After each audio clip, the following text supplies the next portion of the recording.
want to continue to do what Jeff just did, and actually what Kevin Griffin from Better Than Ezra talked about last night, which was about filling your tank with knowledge and understanding what are your competitors doing, what are you doing, and how you can learn. And the more you learn, knowledge is power.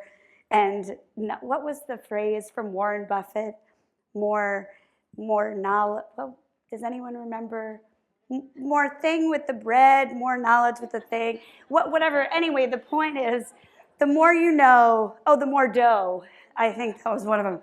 So this is in that spirit. And PNC, by the way, is an incredible organization.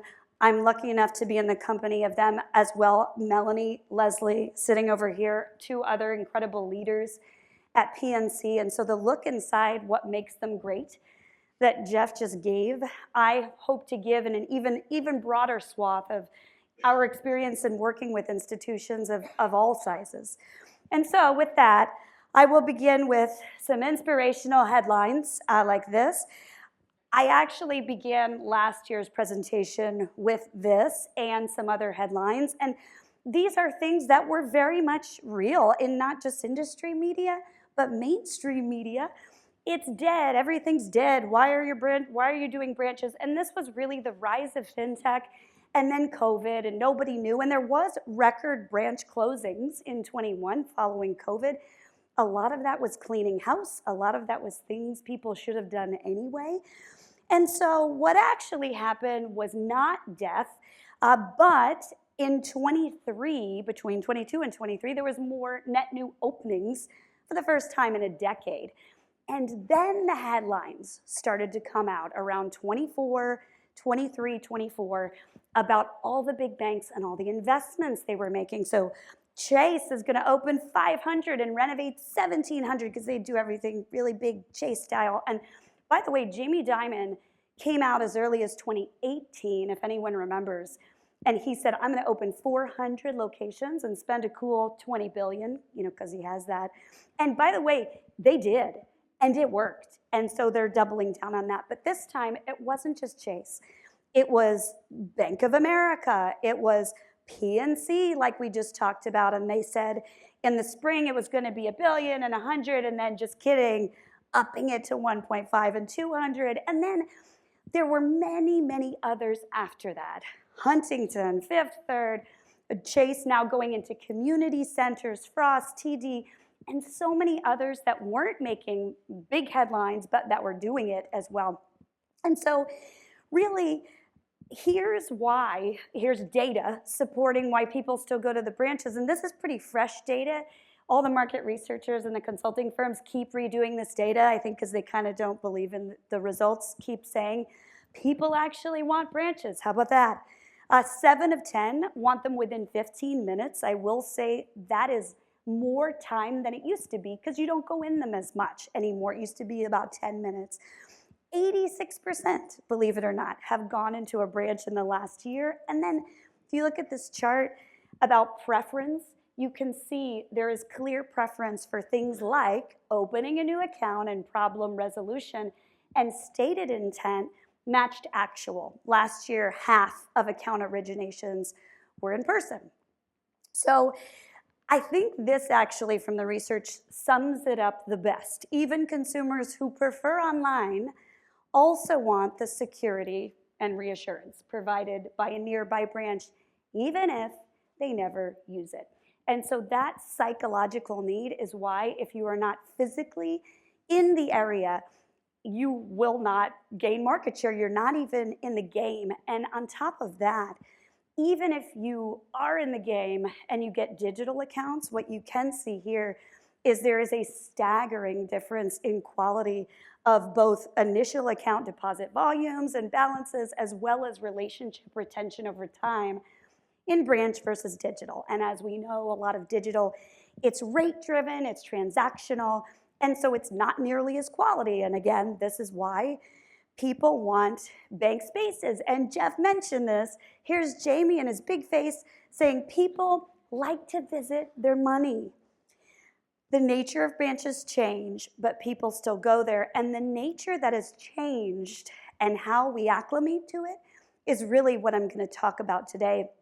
So we have entered what I call the Great Branch Race. And it's great, and everybody is sprinting to market and opening. There's this, everyone needs low-cost deposits, and that's awesome. And BankSpaces matter. We're here at BankSpaces to talk about that. It's good for my job and your job, and yay, and everything. But there's a problem here.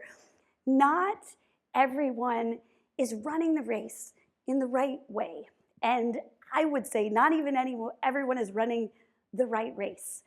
And I want to talk about why that is and how we fix it. So this is actually a historic look back at de novos. This was focused on larger banks, regionals, super regionals, nationals. And what you see here, a lot of lines and stuff, but what they mean is that over half of de novos fail to reach profitability. 56%, that's not good. And what you actually see is nationals generally, because of density, are outperforming. So basically the bigger, at least in this instance, the more likely you are to reach profitability. And what I am concerned about is the way things are going today and the way the race is being run, we're gonna see this percentage go up. And that's not what anybody wants. What you also see, this is a sampling of 2 different regional banks and the lines all over the place. It's incredibly hit and miss. So even within organizations, you just see it's all over the place. Will it be profitable or not? And I'm here to say it is not just about the location that you get lucky, although you want to have the right intelligence about the location, but that's just where it starts. Now, in a slightly more optimistic way, we did a study last year of community institution, the ROI and the payback on branch transformation, because not a lot of this existed. And we did find some good stuff, like people that had done it right, banks and credit unions had, you can see they had member growth, they had excess branch deposits, and this was based on the market. So whatever the market trends were, it was what was excess above that. So it wasn't just I'm lucky, I'm in a good market, but the real story here is not so much about, the payback and these stats. It's actually about the how they did it and what you need to do to put yourself in the best successful position. And the problem, my hypothesis, to continue my dramatic approach, there is a great disconnection happening. And it is an internal disconnection, and it is disabling transformation. And I will explain a little bit about what that is and why, but I'll also state it's interesting how in digital, everybody's super transformative and super agile, and in a way it's because digital was born in a different way. Physical is very different, and things take a long time to deploy, they take a long time to test, it's harder to test them, we don't get real results. And so, as Jamie said, the branch nature has changed. Most organizations have not changed their infrastructure or processes to accommodate that change. And that's what you must do to transform successfully. So in every organization, you have versions of these departments. Depending on your size, there might be 5 people or 50 people in them, and you might call them different things. But what's happening is that these departments are operating very much in silos, and they're each doing their own thing, but there is often not shared collective ownership. And actually, like Kevin Griffin last night also said, creative collaboration. The more we collaborate together, the better we will be. And by the way, none of these departments are bad people. They're trying to do the right thing. And then also there's like other departments too that are, which is pretty much the whole organization that's somehow related to the retail channel. But everyone is not swimming together. Everyone is not touching each other, and everyone does not have the same version of success. And so this is really what the chain of disconnect looks like. These are the things that need to happen in the order they need to happen in an orchestrated way to successfully transform. And I'm going to talk about the danger with the invisible gaps and things getting lost in the middle, because the great branch race is not won at the starting line or the finish line. It's actually one in the middle at the handoffs. And when you don't have them, that's where you lose ground. So gap one is over here. It's in between analytics and strategy, and it's largely summed up that you're getting insights at some level, some better than others, but you have data, you're getting insights, but you're not activating them in a meaningful way. The second one, in between strategy and design, is that strategic intent actually gets diluted as it moves into design. There's a lot of templated approaches, there's a lot of ways we always did it, so we're repeating. And then in between design and execution, you actually have a lot of erosion as design gets applied and it gets brought to life, especially at scale. And so this is ultimately what is leading to erosion of original intent, and what ends up being built doesn't necessarily match what was needed in the first place. So how we close this gap, that's what I'm really here to talk about, is how do we fix the problem? And so in between analytics and strategy, it is about, in short, informing better decisions. Between strategy and design, it's about making the design fit for the strategic purpose. And then in between design and execution, it's about actually making impact all the way through to deployment. So let's start with gap number one. Better decisions. We've all made bad decisions, and let's make better decisions, at least regarding our branch network. So it boils up largely into what to put where and what to spend where. So I'm gonna tell some stories with banks of all different sizes. This bank, incredible bank, you may or may not have heard of it. Their asset size is not that much more than PNC's renovation budget, but they're a wonderful bank based in Wisconsin and UP, Michigan, and they realize that they have a lot of customers, snowbirds, as many of you might also, down in Florida. Also, the CEO has a place down in Florida. That doesn't hurt either. And so they wanted to study Florida. So we look at, okay, where do your customers sit? Where are the concentrations? Where is the biggest growth areas? How do we carve out that market into sub-markets? How do we delineate where you're going to get your best fair share competitively and based on lookalike customers? And then how does that translate into sites? This is a best practice approach for site selection. If you're not doing something like this, you should be. But I don't want to focus on that so much as the next step, which is the gap. And here's what's falling through. What do I actually put there? What kind of real estate am I looking at? Is it 1,500 square feet, 3,500 square feet, 5,000 square feet? Is it in a strip mall, or is it a standalone, or whatever? That delivery model is what really matters. And in this case, strategically, Incredible Bank had no awareness. And by the way, Fort Myers, one of the highest growing markets in the country, and they knew whatever they did it had to have a big impact effect from an awareness and a perceived convenience standpoint. And the CEO, Todd Nagel, actually wanted to not look like a bank. He said, if you design me a bank-looking bank, I will fire you. And I mean, he said it a little bit nicer than that, but not much. And so we were like, is this okay? And so it doesn't really look like a bank. And what's most interesting about this, and one of the insights that informed it, this was about perceived convenience. So it's basically a giant drive-through. The drive-through in so many of our banks is this sad little forgotten area, but here, this is a celebrated drive-through. And this was made to, yes, look very unbank-like, to stand out in the market, and it does. It's like 360 degrees, et cetera. But what was especially interesting about the model here is that when you drive in, you had two ITM lanes. They also have had a lot of success with ITMs. Or you can park and just get serviced right at your car. So the bankers would come out and do curbside service. And by the way, this is called a porte-cochere. Yeah, so if you're not a designer, you can now know that porte-cochere. And you can use that word. So something else, by the way, they had said at first, because we designed these ITMs, they said, oh, could we just go there with ITMs first?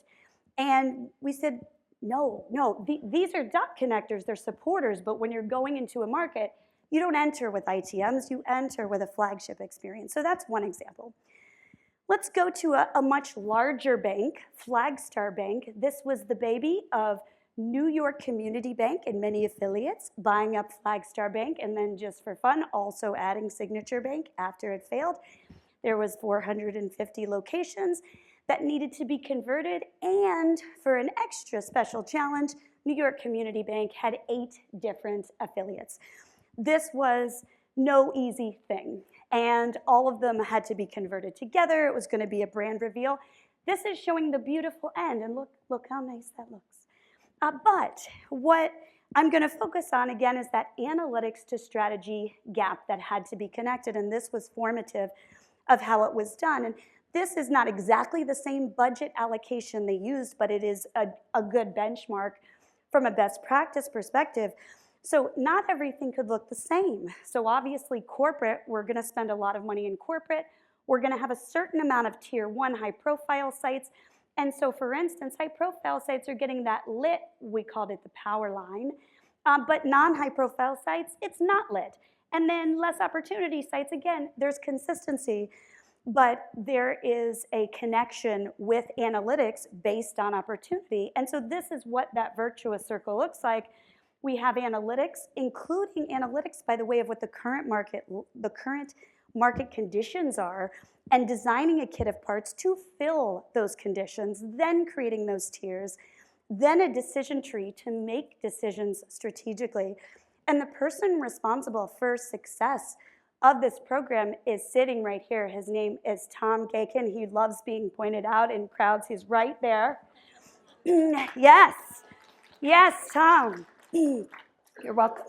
And actually, Tom was brilliant in this program. Without him, we would have not had the connection we did. And so the result was sites that look like this, which, by the way, as if you want to see brand conversion done right, go into any Flagstar location.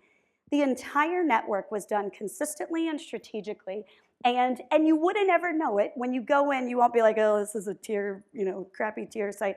It will look good, but there were many decisions to be made. Are we refacing or replacing with our new beautiful signage? Are we doing just a colored paint power band or a lit one? Are we painting the whole building or just parts of it? And so here's the inside, and you can see, again, all these decisions that needed to be made. We also included localization, welcome East Point. There's a list of all the local locations and then highlighting the one that's there.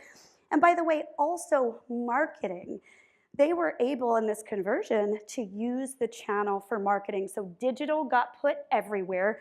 Some of you could see there was some room for improvement there, and a lot of streamlining. So incredibly well done. If you don't have a Tom, you need a Tom, or at least a partner that's giving you Tom-like qualities. So that is in between analytics and strategy. As we get in between strategy and design, now it's about being purpose-led and being fit for purpose with form following function. So I did present this last time about the new purpose of branches for consumers. One is, and Jeff said this, it's your front door. The second is a place for advice, then human service, and then transactions. And this is literally reversed from what it used to be.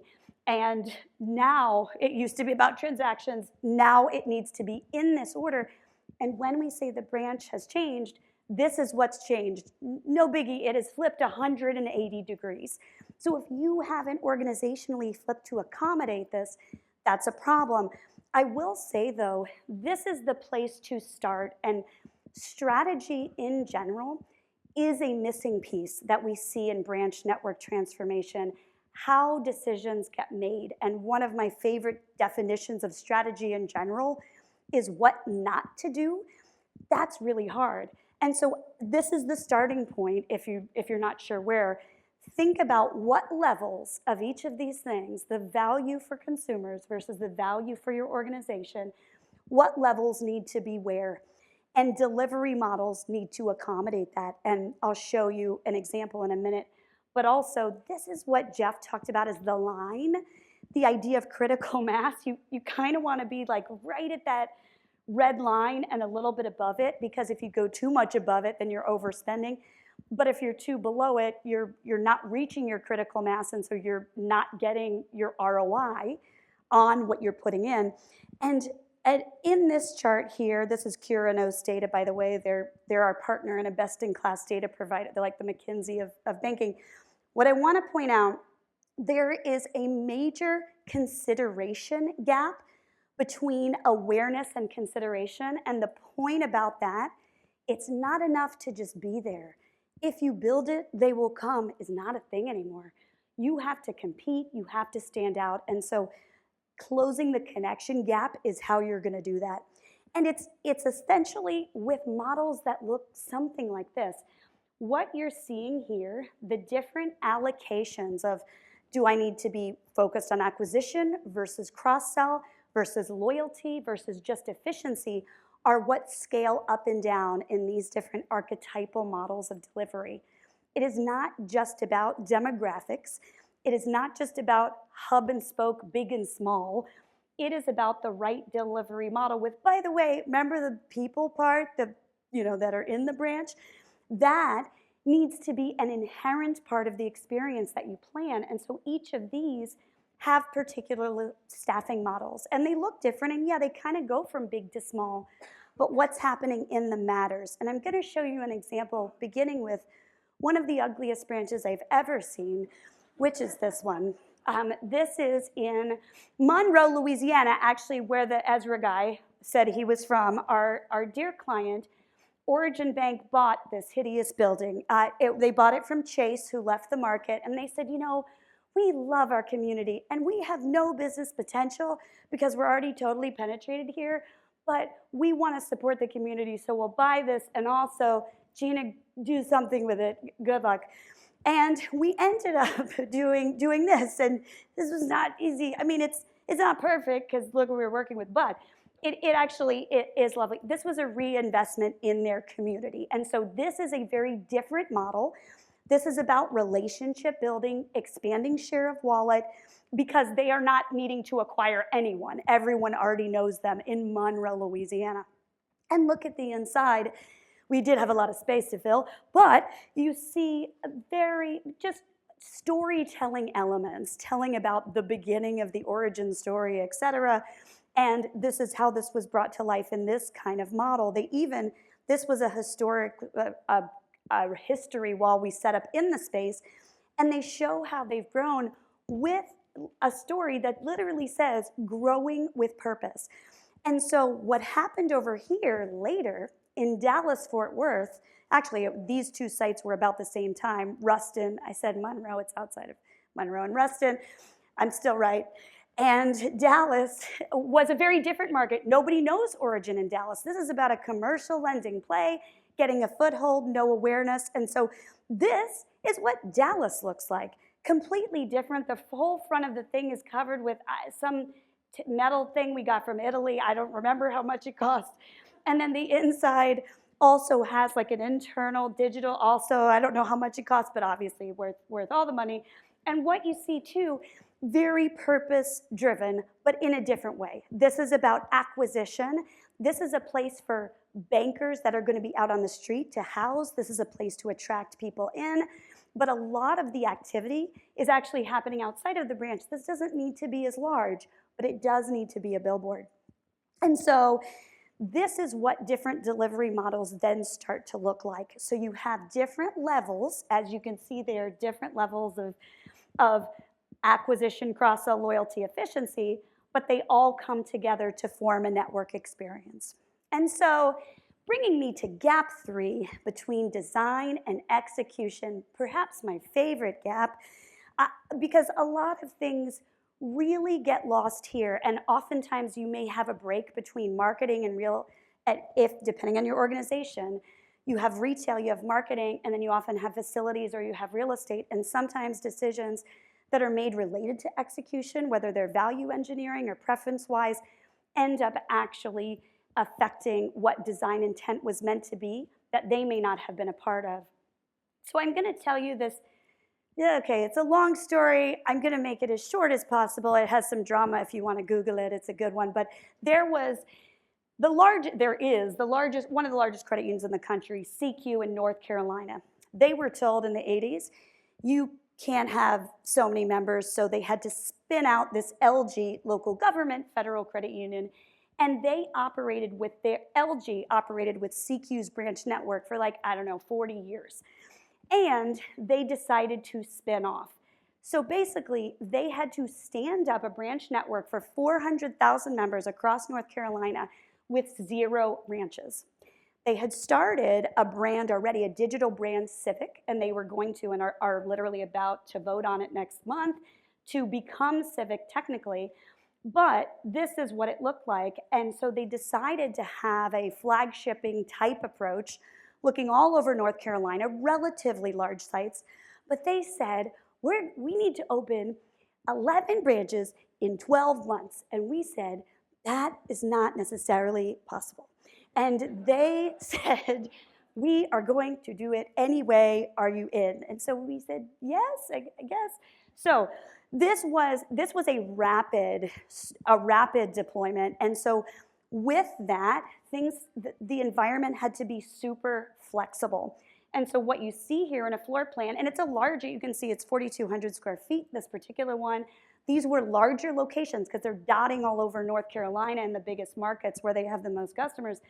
But they had to allow for reconfigurable areas. They also, probably most uniquely, are actually creating spaces for community connection. And community connection is like a goal of so many.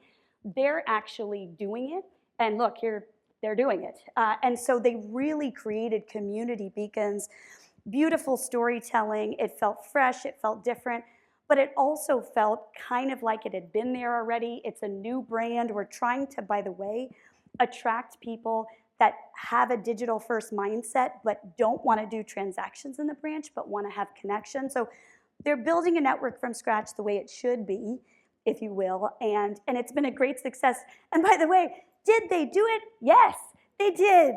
This is in their annual report, 11 branches in under 12 months. It was a ride, but they did it, and they did it well, and good for them.